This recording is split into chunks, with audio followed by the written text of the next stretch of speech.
Chapter 19. Lady Eslander. Spittleworth now marched off to the dungeons. With Herringbone gone, there was nothing to stop him killing the 3 honest soldiers. He intended to do so himself.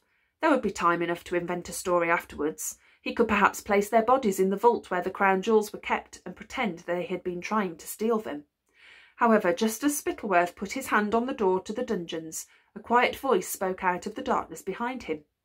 He turned and saw Lady Eslander, raven-haired and serious, stepping down from a spiral staircase.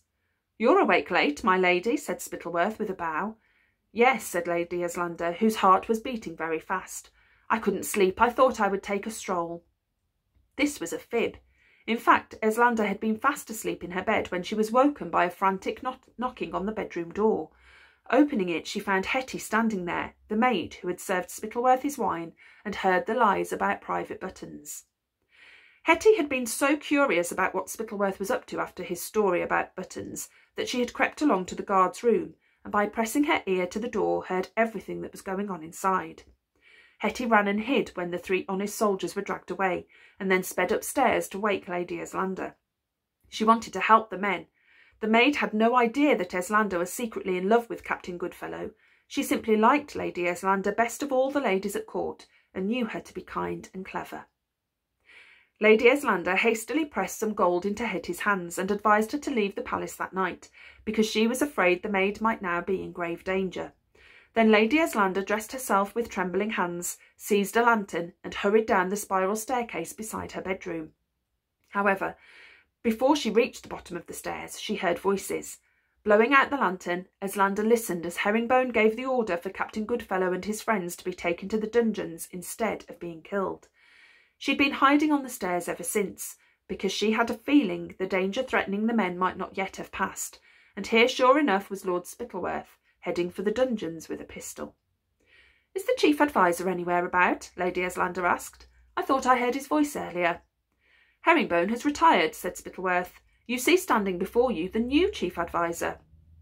"Oh, congratulations," said Lady Eslander, pretending to be pleased, although she was truly horrified. "So it will be you who oversees the trial of the 3 soldiers in the dungeon, will it?" "You're very well informed, Lady Eslander," said Spittleworth. "How did you know there are 3 soldiers in the dungeon?" "I happened to hear Herringbone mention them," said Lady Eslander. "They're well-respected men, it seems. He was saying how important it was for them to have a fair trial. I know King Fred will agree, because he cares deeply about his own popularity, as he should, for if a king is to be effective, he must be loved."